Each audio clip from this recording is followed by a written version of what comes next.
para dar o exemplo que eu citei na hora que a gente estava estudando. No capítulo 3, logo no início do livro de Nosso Lar, André Luiz vai para um momento de oração coletiva, junto ao seu mentor espiritual, que é o Clarencio. E aí, Clarencio dá um aconselhamento ali para André Luiz assim: conserva-te tranquilo.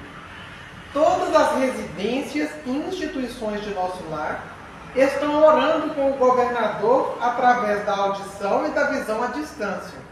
Louvemos o coração invisível do céu. Então perceba, o à distância, ele está falando de radiação. Mal terminada a explicação, as 72 figuras começaram a cantar harmonioso hino, repleto de indefinível beleza. A fisionomia de Clarencio, no círculo dos veneráveis companheiros, figurou-se-me tocada de mais intensa luz. O cântico celeste constituía-se de notas angelicais, de sublimado reconhecimento. Pairavam no recinto misteriosas vibrações de paz e alegria. E quando as notas argentinas fizeram um delicioso staccato, desenhou-se ao longe, em plano elevado, um coração maravilhosamente azul, com estrias douradas. Cariciosa música em seguida respondia aos louvores procedentes talvez das esferas distantes. Foi aí que a abundante chuva de flores azuis se derramou sobre nós. Mas se fixávamos os miosotes celestiais, não conseguíamos detê-lo nas mãos. As corolas minúsculas desfaziam-se de leve ao tocar-nos a fronte, experimentando eu, por minha vez, singular renovação de energia, ao contato das pérolas fluídicas que me balsamizavam o coração. Terminada a sublime oração, regressei ao aposento de enfermo, amparado pelo amigo que me atendia de pé. Entretanto, não era mais o doente grave de horas antes. A primeira prece coletiva em Nosso Lar operara em mim completa transformação. Conforme inesperado envolvia minha alma. Pela primeira vez, depois de anos consecutivos de sofrimento, o pobre coração, saudoso e atormentado, à maneira de cálice muito tempo vazia, enchera-se de novo das gotas generosas do licor da esperança. Esse é o exemplo que tem lá no Nosso Lar sobre prece coletiva e radiação. É uma geração de flores que vão nos tocando e nos recompondo. Por isso que nos momentos de prece e radiação dentro da casa espírita, nós realmente devemos nos concentrar. Nos colocarmos à disposição de contribuição, mas também de ser tocado por essas radiações. Porque a gente pode doar, mas nós somos dignos de receber. Vocês viram aquela... Nossa, eu não sou digno. Você é filho de Deus? Nem é filho de Deus para receber. Gente. Desde que você se porte como filho dele. Então eu resolvi pegar esse finalzinho do capítulo 3, porque eu acho que é muito delicioso essa descrição que o André Luiz coloca. E ele ali ainda tinha acabado de ir para o Nosso Lar. É bem o início da história dele dentro da colônia espiritual. E por que eu gosto de dar esse exemplo quando a gente vai falar de radiação? Pela transformação que ele passa após uma prece de radiação comunitária. Vocês repararam? Não. Uma. Imagina se fizéssemos isso não com frequência. Quantos de nós não poderíamos estar beneficiados com isso? Uma das coisas que nós vamos nos propor aos sábados é, todos os sábados nós vamos fazer um momento de radiação. Para a gente conhecer. Tá? Quem está preparando o material das irradiações está sendo o Dr. Rafael. Ele está escrevendo a direção da radiação. A partir de semana que vem, todo sábado, nós vamos ter uma um momento de radiação preparado por ele. Foi um aconselhamento dele, tá, gente? Ele falou que é uma contribuição pequenininha que ele podia dar para nos ajudar. Então, a gente vai entrar no capítulo 2, lembrando que a gente sempre vai trabalhar aos sábados 2 capítulos, né? Esse primeiro a gente falou sobre radiação. Por quê? Porque a Terezinha coloca dentro da introdução do livro dela justamente essa solicitação. Todos os encontros desse curso tivessem momentos de radiação. Quando eu não sei fazer, graças a Deus tem um Espírito que sabe. E aí ele vai nos ajudar. Uma coisa, primeiro, vocês lembram que eu disse que será o livro dos Espíritos o nosso companheiro? Esse capítulo 2 nós vamos falar de Deus. A gente quer assunto difícil falar de Deus, não é? Como falar de Deus, nós que somos criaturas? Como falar do Criador sendo criatura? Como falar da perfeição sendo imperfeito? Como falar do amor supremo se eu não consigo amar nem a mim? Imagina o outro. E hoje, passou o Dia das Mães. E eu fiquei pensando na minha mãe. Falei, como difícil deve ser mãe. Por quê? Ela preocupa com a gente da hora que ela descobre que a gente está grávida até a hora que ela morre. Você acha que você ficando adulta, ela vai despreocupar. Mentira, ela vai preocupar dobrado porque você não está na vista dela. Como dizia minha avó, filho criado, trabalho dobrado. Exatamente. E mãe de espírita deve ser pior ainda. Por quê? Porque a gente tem 1 milhão de coisas para fazer dentro da casa espírita. E aí eu olho, pensando essa semana, eu falei, meu Deus, eu sou muito grato pela mãe que eu tenho. E aí uma pessoa lá do centro me perguntou assim, Murilo, como que eu vou fazer para sentir o amor de Deus? Uma pessoa saindo do estágio depressivo. Eu falei assim, o que eu sinto de mais próximo do amor de Deus na minha vida é o amor da minha mãe. E eu nunca tinha me dado conta disso. Mas é a mãe que me dá colo, que me dá carinho, que me xinga, que fica brava, que não é espírito, olha para mim e fala comigo assim, meu Deus do céu, você vai viver para sempre. Que dia que você vai ter uma vida normal? Aí na hora que eu olho, a primeira fala assim, os fogos do centro estão horrorosos, compra pano para fazer outro. Nossa, não vai com essa roupa horrorosa para você não. Arruma um tempo bonitinho, coitado dos espíritos. Nunca foi no centro. Mas é um jeito dela amar. A parte de mim que ela precisou de aprender a respeitar. E ela faz um desafio constante para me amar do jeito que eu sou. Porque todo filho, todos, é a decepção de um sonho. Toda mãe idealiza o filho. Quando ela encontra o filho real, é diferente do sonho. E ela tem que lidar com a diferença entre real e sonhado. E amar o real. E dar conta da frustração do sonho. E não é fácil. Por isso que o amor de uma mãe, para mim, nas minhas orações essa semana, eu vi que é o mais próximo do amor de Deus.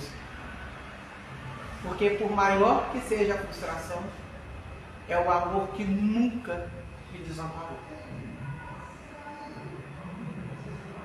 E aí eu fui preparar esse sonho. Gente, eu estou chorando, eu estou preparando. Ainda é pouco.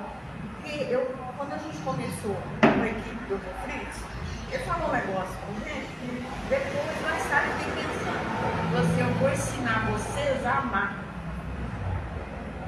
Na hora eu pensei assim, mas como assim? Hoje eu sei que a gente realmente não ama. o amor que ele estava falando, a gente não sei, eu pelo menos. Eu acho que é mais difícil do que amar, é aprender a ser amado. Ser digno do cuidado do amor do outro. Saber pedir colo. E é isso que pra gente muitas vezes é difícil na nossa relação com Deus. A gente quer se colocar no lugar do Pai e não no de filho. E toda vez que a gente ocupa um lugar que não é o nosso, certo? Às vezes a gente quer ser Deus da vida da gente, Deus da vida de quem a gente ama, Deus da vida da família. E a gente tira Deus do lugar dele. Então, falar sobre Deus, quando eu fui preparar esse estudo, foi mexer em todas as minhas estruturas de fé, que eu já li 200 vezes esse primeiro capítulo do livro, o Evangelho segundo o livro dos Espíritos. Mas como essa vez, nunca.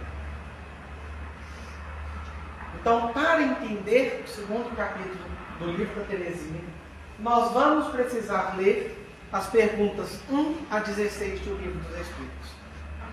Por quê, Murilo? Gente, Kardec, a gente não precisa redescobrir a roda. Kardec já fez o trabalho difícil. Vamos beber da fonte dele. Então, uma sugestão. Durante essa semana, na preparação do estudo que vocês forem fazer, pegue o livro dos Espíritos, leiam essas 16 questões.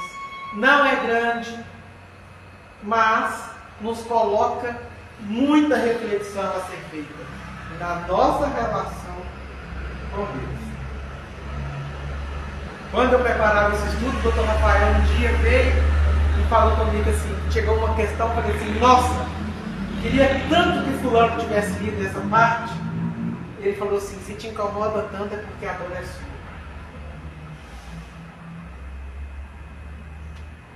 E aí eu fui ver, e era mesmo. Eu só não sabia que ela estava aqui dentro. Como falar de Deus sem deixar Deus nos tocar? E mostrar a parte da gente que a gente não quer mostrar. Mas Deus já conhece. Não vai ter como. A gente tem várias formas de falar da nossa relação com Deus. Por exemplo, esse é um quadro famoso, falando sobre a criação. Que é a criação de Adão, que é um afresco pintado por Michelangelo no teto da Capela Sistina, nos anos 1508 a 1510, a pedido do Papa Júlio II. Muita gente conhece essa imagem, certo? E foi assim que a gente foi criado. Alguém aqui já leu a Bíblia? Pega o livro de Gênesis, o primeiro livro da Bíblia, capítulo 1 e 2. No capítulo 1 nós somos criados de uma forma, no capítulo 2 nós somos criados de outra. Qual que é a certa?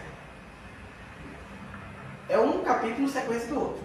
Tem duas formas de criação do homem na Bíblia. A gente para para pensar nisso?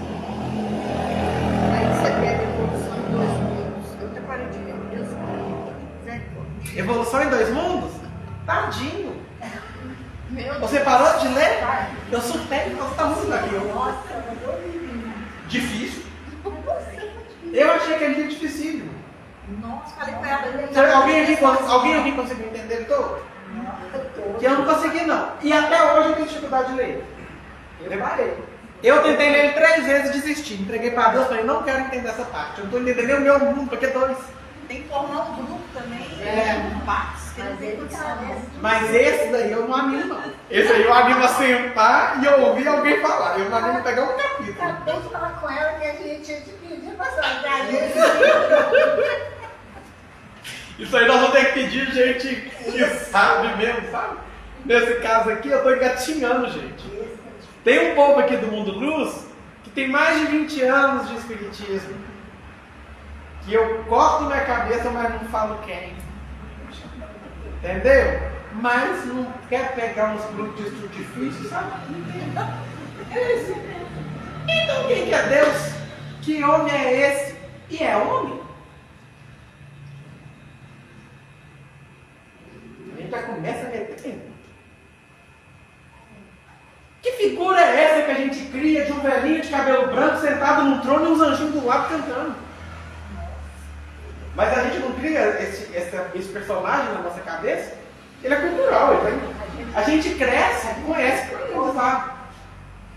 Mas Jesus fala lá no Evangelho que o pai dele trabalha até hoje. E ele também, o próprio Jesus. Então cabe um Deus velhinho sentado com os anjinhos cantando em lainete na vida? Fala, ok, já criei em 6 dias, agora se vira, povo. Aí, pergunta Kardec. E eu acho essa pergunta de O Livro dos Espíritos, você dá para fazer 1 milhão de reflexões sobre ela. Repare que Kardec não perguntou quem é Deus, ele pergunta quem. Nem para poder falar assim, é uma pessoa, é uma personalidade, é um indivíduo. Nem isso Kardec quis interferir na forma de perguntar. Porque se eu virar para uma pessoa e falar assim, quem é você? Eu já sei que ele é uma pessoa. Mas eu falar, quem é você? Vai ficar parecendo que eu estou desfazendo a pessoa, não vai? Às vezes. Kardec aqui não quis desfazer de Deus, não foi isso. Ele só não quis, de forma nenhuma, já sugestionar a resposta. Ele foi no mais imparcial. Deus é a inteligência suprema, causa primária de todas as coisas. Isso aqui dá para a gente refletir 300 vezes. Vamos voltar à época de Kardec para a gente entender o contexto dessa resposta. Deus é a inteligência suprema. Nós estamos na época de Kardec, um momento onde a gente sai do contexto histórico de ascensão da razão, onde discute com a fé. Para que fé, que está caminhando ali na contexto de Igreja Católica, com diminuição da sua governança política, econômica, ou seja, está perdendo toda a forma de poder que ela tinha, para voltar a ter um poder espiritual, que a igreja tinha que estar trabalhando com o espiritual das pessoas. Era a religião reinante. E espírito tem hora que gosta de falar mal de católico, né? Mas a gente só tem que lembrar que Kardec veio em 1800. Nós só temos evangelho porque o católico guardou ele. Nós já paramos para pensar nisso? Então, ele é a inteligência suprema, ou seja, Kardec mostra, Deus não vai contra a ciência, não vai contra o raciocínio. Aliás, ele está muito além da nossa pequenez de raciocínio, que começa agora a questionar o sagrado, a questionar a igreja, aos dogmas reinantes, as estruturas de fé. Por isso ele é a inteligência suprema. Ele tudo sabe, porque tudo é dele, ele que criou. Até aquilo que a gente criou foi sob a autorização, a permissão dele, porque Jesus fala que não cai uma folha da árvore se ele não quer. Imagina se existiria então um computador se ele não quisesse. Mas ele é causa primária de todas as coisas. Gente, a gente tem que lembrar que Kardec está dentro de um contexto histórico. Kardec não está aleatório no mundo, não. Dentro da teologia cristã reinante na época, quando a gente remonta Metafísica de Aristóteles, não sei se alguém gosta de filosofia, mas ele fala do motor primeiro, a busca por entender o que é a primeira causa que desencadeia o movimento de todo o resto. Era a filosofia reinante ainda nas escolas católicas. São Tomás de Aquino, que é um grande teólogo da igreja, quem nunca leu, ele tem um livro que chama Suma contra os Gentios. É um livro onde ele discute com o muçulmano sobre Deus, sobre essas leis divinas, que tanta semelhança tem com as obras de Kardec. Eu não sei qual editora que tem aqui no Brasil agora não, tá, gente? Suma contra os Gentios. Tem a Suma Teológica, que é uma de São Tomás, e essa Suma contra os Gentios. É uma discussão entre os cristãos e os muçulmanos a respeito da fé. E lá Tomás de Aquino fala também sobre esse motor primeiro, essa causa primeira, essa origem de tudo que a gente conhece que é Deus. E numa frase tão simples, os Espíritos resumiram uma história de pensamento teológico para tentar conceitualizar Deus com uma linguagem tão pequena, tão simples e tão limitada como a nossa. Porque conceituar o ilimitado é muito difícil. Como é que eu vou conceituar Deus? A Deus é amor, mas é o mesmo amor que eu sinto? Nunca. Meu amor é tão imperfeito, Deus é soberano. Eu conheço essa parcela de Deus que eu consigo tocar. Quando ele fala, então, de causa primária, qual que é a causa primária dos vírus? De onde que vem a moralidade para a punição de um crime? Qual que é a origem de tudo que a gente vê? E o que eu não vejo?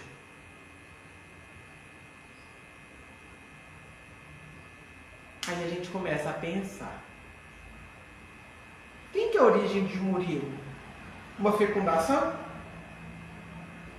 Meus pais? Meus avós? Uma hora vai ter que parar, gente. Uma sequência. Quem que está lá no início? O primeiro. Se não for Deus, você não vai achar agora.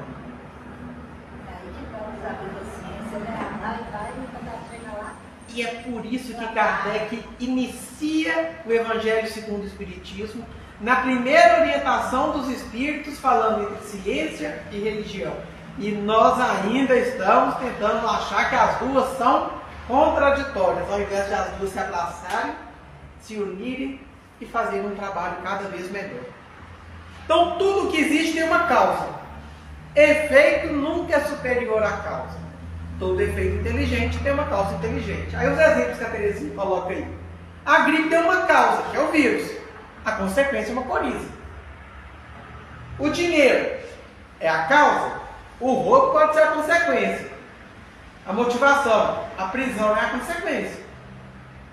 É? Então tá bom. Qual que é a causa dessa casa existir? Irmão Joseph, que foi um casamenteiro, há 40 anos viveram com a Rosana casado, o dia já estava lá arquitetando.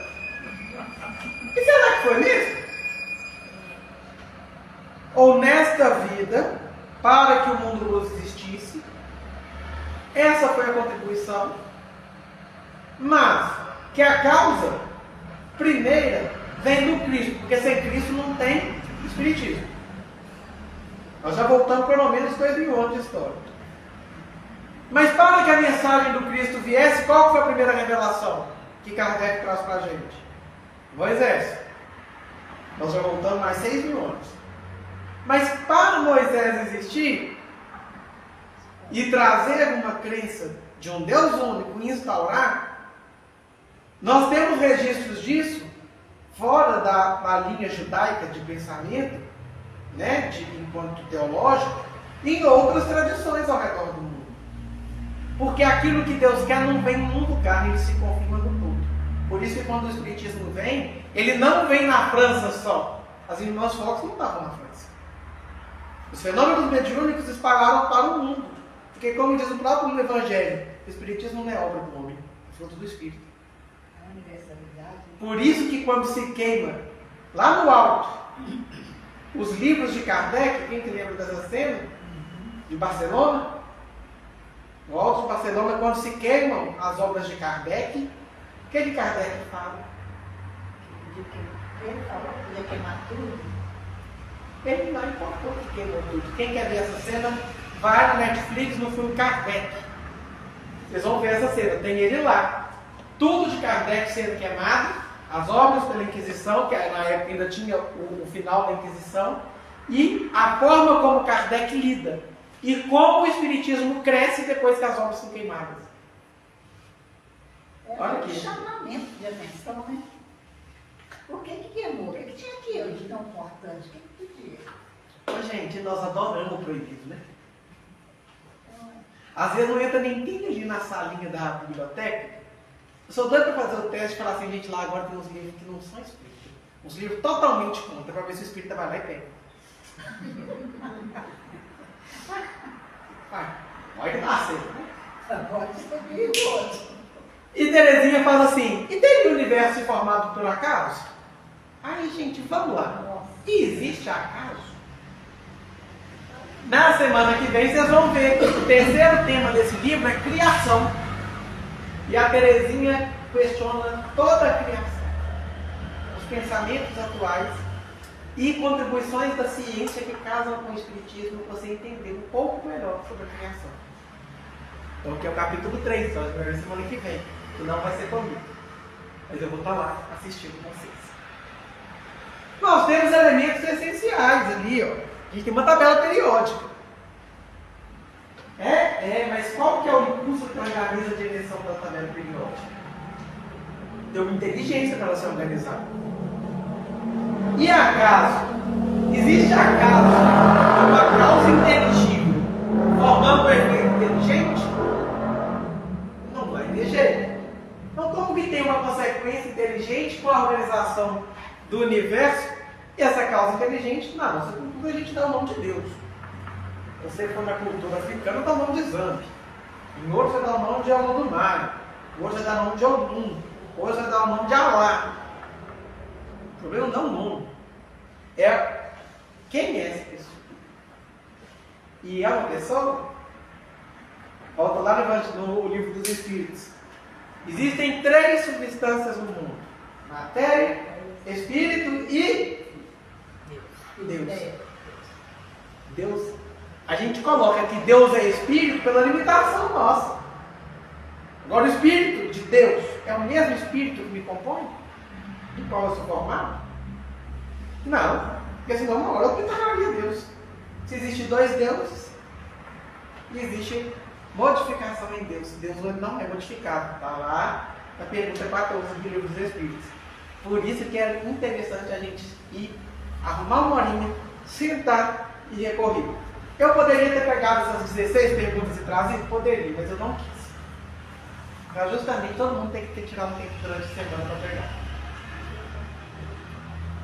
O acaso é talvez o pseudônimo de Deus, quando um Deus não deseja assinar. Eu achei essa frase incrível. Gente, vocês gostam de ler romance? Tem muito romance bom. Muito romance bom. Eu não consigo ler mais nada. Tem um livro que eu vou te falar, eu vi ele uma vez na minha vida, de uma editora que eu nunca mais vi nenhum livro. E eu sou doido para achar ele para comprar, porque eu li ele emprestado. Chama Em Família. Vocês já viram esse livro? De uma capa assim? Se eu não me engano, a editora chama Itapuã. Eu nunca vi falar desse editor, a não ser esse livro. Era de Silvéria esse livro. Silvéria é a senhora que me levou para trabalhar a espiritualidade. Nunca mais eu vi esse livro. Se você ler esse romance, eu li ele, devia ter uns 14, 15 anos no máximo. Eu li ele em uma noite, porque eu virei a noite lendo ele. Eu virei a noite lendo. Mamãe quase me matou na hora que eu era para ir para a escola e eu estava lá lendo ainda. Mas por quê? Porque é a história de uma família, igual qualquer uma das nossas, onde tem inúmeros acasos, que seria a obra de Deus sem vacilatura. Porque as coisas vão fazendo sentido. Se a gente olhar para as nossas casas, quantos acasos depois a gente percebeu que era a obra de Deus por dentro? E que Deus é esse, se ele precisa de assinar o tempo todo, se ele é criador? Vou mostrar para vocês. Existe uma série da Netflix, agora da Netflix, é uma série muito antiga, que se chama Shelter. Vocês já viram? É uma criança muito inteligente. Ele é muito além. Então imagina assim, uma criança de 8 anos que já está na faculdade. O menino é um crânio dessa série. E a mãe dele é de uma comunidade cristã lá nos Estados Unidos. E essa mãe entra numa crise de fé. Ele, por ser o cientista nato, ele sempre duvida da existência de Deus. E aí aqui é o diálogo da mãe com o filho, quando a mãe entra na crise de fé dela. Fica acreditar em algo que você não sabe com certeza se é real. É bem, amor. Eu estou lutando com isso. Então você não acredita mais em Deus? Isso não é algo para você se preocupar. Preciso descobrir isso sozinho. Te ajuda. Talvez eu possa ter uma visão diferente. Acho que não, querido.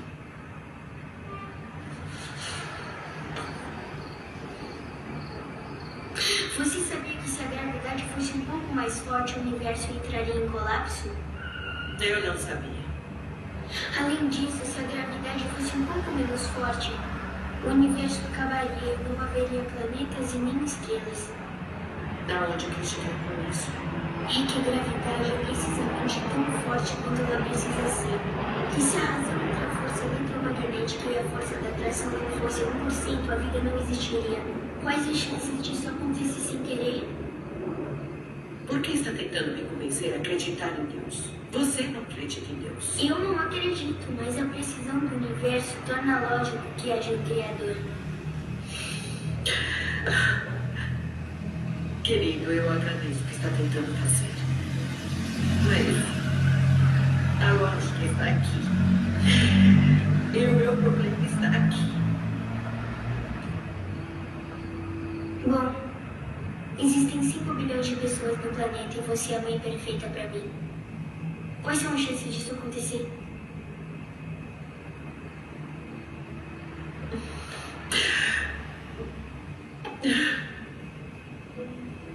Obrigada, Senhor, por este menino. Eu sabia que podia consertar isso. Talvez tenha sido você e o Senhor. Eu não gosto de compartilhar. E aí? Existe como?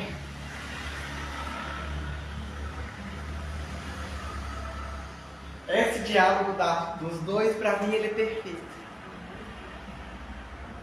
Eu realmente não acredito nisso. Uma lógica nos leva a acreditar no Criador. Como que a gente vai lidar com esse Criador? Aí cada cultura tem sua forma. Qual que é a vantagem? Eu não estou colocando que o Espiritismo é dono de razão. Vocês nunca vão escutar isso da minha boca. Qual é a vantagem de se estudar o Espiritismo? A lógica. A oportunidade de crítica e raciocínio.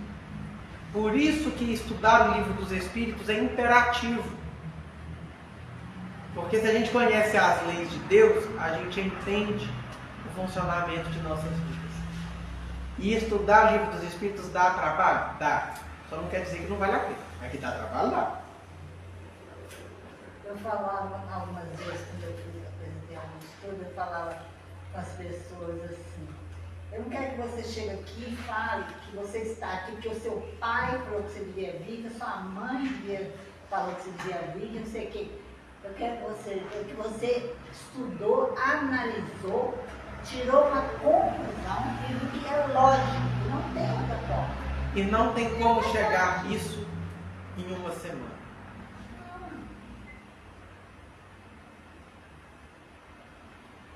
Fé não é imediatista. Conhecer a Deus e se relacionar com Ele não cabe imediatismo. E aí a Dona Terezinha coloca assim: a natureza criou a si mesma? Como que a causa, a consequência de algo pode ser a própria causa? Deus se criou? Eu me criei? Calma aí, causa e consequência não estão nos limites da mesma coisa. Se não tiver uma causa primeira, como que tudo o resto foi criado? Kardec coloca assim: atribuir a formação primária das coisas às propriedades íntimas da matéria seria tomar efeito pela causa, porquanto essas propriedades são também elas um efeito que há de ter uma causa. Por isso que eu falei que ler Kardec é bom ler em conjunto. Olha que fala difícil. Ou é só eu que acho? É muita causa e consequência da mesma fala. Então vamos lá.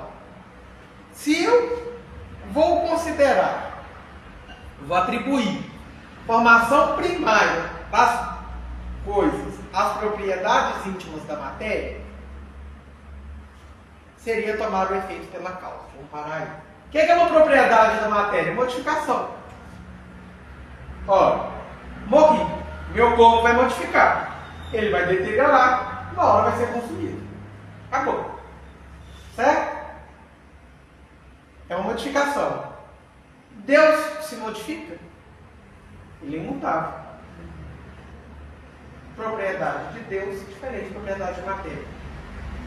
Como que pode algo mutável criar algo imutável? Faz sentido? Ah, Murilo, mas existe fóssil. Existe. Você precisa do cabelo 14 para medir quantos anos que aquele fóssil tem, não é? Se a gente não precisasse. Então, até aquele fóssil passou por modificação. Então, a gente não precisava de medir o tanto de modificação para tentar ter uma decisão de tempo. E aí a gente vai aprofundando. E Voltaire, que foi um dos mais importantes pensadores do movimento iluminista francês, movimento cultural e intelectual da elite europeia no século XVIII, que se pautava na razão, tem uma frase linda: o mundo intriga e não posso imaginar que este relógio exista e não haja relojoeiro. Não tem como pensar o funcionamento do mundo sem uma organização. E é por isso que eu volto a ler o Livro dos Espíritos. Porque parte dessa organização, os bons espíritos nos deu a graça de conhecer quando Kardec aceitou a missão de levar à frente a codificação. Vamos cutucar aí o povo para ler. Leiam Leon Denis, contemporâneo a Kardec. E aí a gente tem duas personalidades maravilhosas espíritas que se complementam.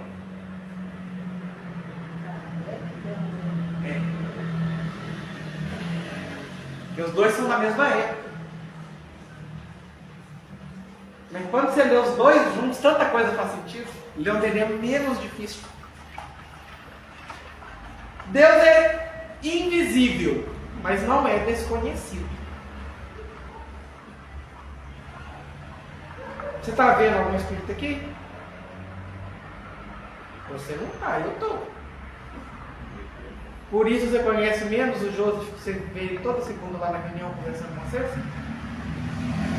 Invisível e desconhecido são coisas diferentes. Sabe quando vocês que são mãe têm aquela intuição e falam: vou ligar para o meu filho. Vocês estão vendo alguma coisa? Esse sentimento é menos real porque ele não é palpável? Então, Deus se manifesta em suas obras, mas ele não é a sua obra. Um pintor não se confunde com o quadro que ele pinta. O quadro é uma coisa, a pessoa é outra. Deus é uma coisa e a obra dele é outra. Não vamos questionar.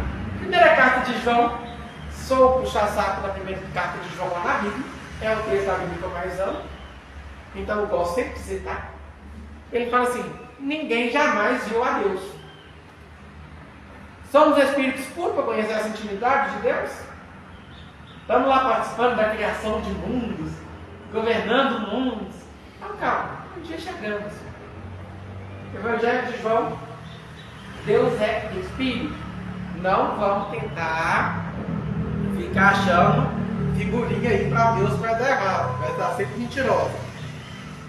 Mas qual que é o requisito então para a gente ver a Deus quando Jesus faz o seu sermão da montanha? Bem-aventurados os de puro coração, porque verão a Deus. Temos puro coração? Então não veremos a Deus.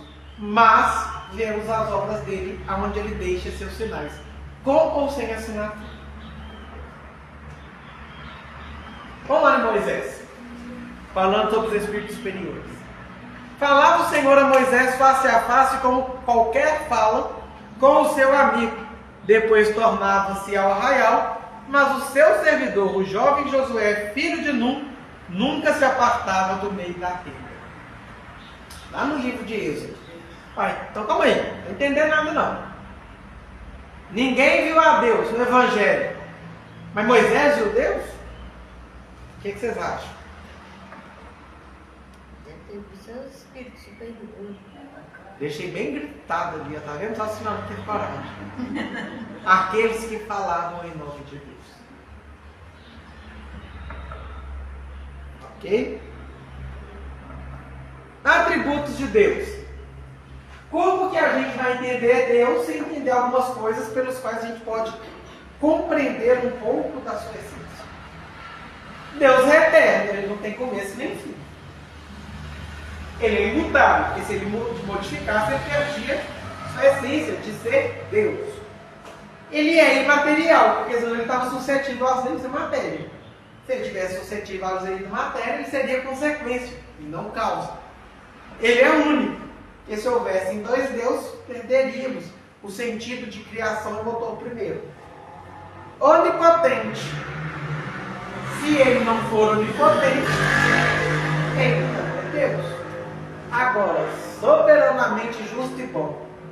Aí é o calcanhar de Aquiles nosso. A gente vem de uma cultura onde Deus é realmente justo e bom. Assisti uma palestra essa semana na internet. Quem foi a pessoa que mais fez o mal dentro dos livros bíblicos lido à risca? Você lê a Bíblia inteira. Quem é o ser mais vingativo? Quem? Deus. É ele que destruiu cidades e matou todo mundo. É ele que mandou praga e ferrou todo mundo. É ele que matou as crianças. Que Deus é esse que para eu acreditar ele precisava me punir? Um Deus que precisava se apresentar ao espírito rebelde. Nós éramos isso na época. Fomos reencarnando, aprimorando. Hoje cabe para a gente esse Deus vingativo, cruel, que nos quer mal? Não. O desafio nosso é sair dessa visão de Deus e voltar para uma visão de Deus real, justo e bom. Como que eu vou entender um Deus que é justo e bom com tanta coisa que a gente passa nessa vida? Vai ler Kardec que você vai entender. Eu podia dar a resposta? Podia, mas não vou. Por quê? Porque eles não deixaram.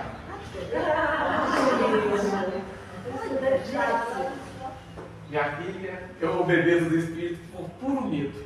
Você está doido? Toda teoria, todo princípio, todo dogma, toda crença, toda prática que estiver em contradição com um só que seja desses atributos, que tenda não tanto a anulá-lo, mas simplesmente diminuir. Não pode estar com a verdade em filosofia, em psicologia, em moral, em religião. Só há de verdadeiro que não se aparte nem mentiu das qualidades essenciais da divindade. A religião perfeita será aquela cujos artigos de fé nenhum esteja em oposição àquelas qualidades. Aquela cujos dogmas todos suportem a prova dessa verificação sem nada sofrer. Então você está tendo uma boa relação com a sua religião, com a sua fé? Questione os atributos de Deus a partir da experiência que você tem com ele. Gente, eu não falei, mas as pessoas que gostam de ler, leiam esse livro. Ah, Murilo, por que você pegou esse livro? Porque é um livro de fácil acesso. Em todos os estudos que for comigo, os exemplos eu vou tirar desse livro. Então, todas as apresentações já prontas. Por quê? Porque se você tiver dificuldade, você tem um filme. Então, você consegue ter jeito. E é um livro de não tem uma leitura difícil. É uma leitura que flui, uma leitura gostosa. que a gente se identifica muito com os personagens. Então a leitura corre mais tranquila. Então eu resolvi pegar todos os exemplos de todos os livros, de todos os temas que eu vou dar do nosso lar. Por que eu fiz isso? Porque o Dr. Rafael mandou. A gente agora de fato lê de fato, né? Não é só passar a vista, não.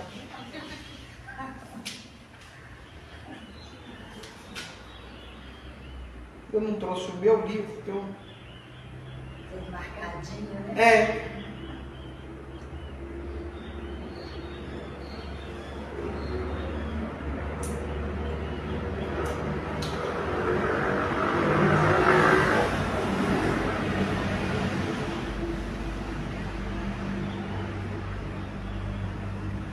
Não vou saber.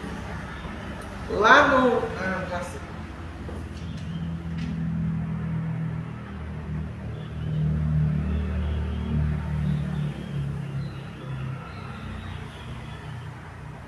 André Luiz faz sua prece lá no umbral para ser resgatado. Tá? Só para contextualizar. E aí, nosso amigo Clarice vai socorrer. Então ele está em prece, e aí ele fala assim: coragem, meu filho, o Senhor não te desampara. Amargurado pranto banhava minha alma, André Luiz falou. Emocionado, quis traduzir meu jugo, documentar a consolação que me chegava, mas reunindo todas as forças que me restavam, pude apenas inquirir: quem sois, generoso emissário de Deus? O inesperado benfeitor sorriu bondoso e respondeu: chama-me Clarício, sou apenas teu irmão. E percebendo meu esgotamento, acrescentou: agora permanece calmo e silencioso. É preciso descansar para reaver energia. Em seguida, chamou 2 companheiros que guardavam atitude de servos desvelados e ordenou: prestemos ao nosso amigo socorro de emergência. Algo do lençol foi estendido ali mesmo, à guisa de maca improvisada, aprestando-se ambos os cooperadores a transportarem-no generosamente. Quando me alcançavam cuidadosos, Clarício meditou um instante e esclareceu como quem recorda inadiável ligação: vamos sem demora. Preciso atingir o nosso lar com a presteza possível. Quem sois vós, emissários de Deus, generoso emissário de Deus? Para a gente ser emissário de Deus, a gente tem que buscar, primeiro, conhecer Deus. Ter intimidade com Ele.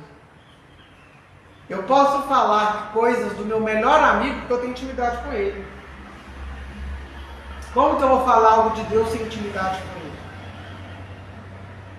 Como que um dia seremos chamados de emissários de Deus se eu não conheço nada? Emissário é quem leva a mensagem de alguém. Para eu levar a mensagem de Deus, ao menos alguma coisa dele tem que estar aqui dentro.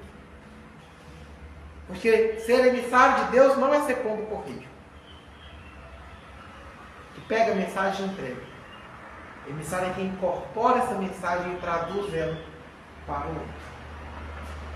Então, com isso, ficamos por aqui. Os nossos 2 primeiros capítulos estudados. Queria agradecer a todos vocês que estão recebendo o convite e aceitaram o convite de participar desses estudos. São estudos bons, gostosos, simples, mas nem por isso menos profundos. Tá? Nós vamos contar com a ajuda de amigos muito especiais que foram trazidos, né, para a gente pela espiritualidade, aconselhados a trabalhar e aceitaram com muito carinho essa missão, né, da gente fazer essa primeira turma. Se Deus quiser, muitas outras virão, tá? Mas eu queria agradecer a vocês que se dispuseram a estar aqui. Né? Me desculpe qualquer coisa.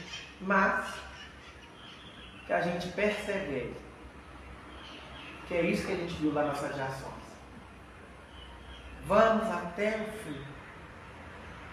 Para a gente poder dar o passo que nos cabe no momento.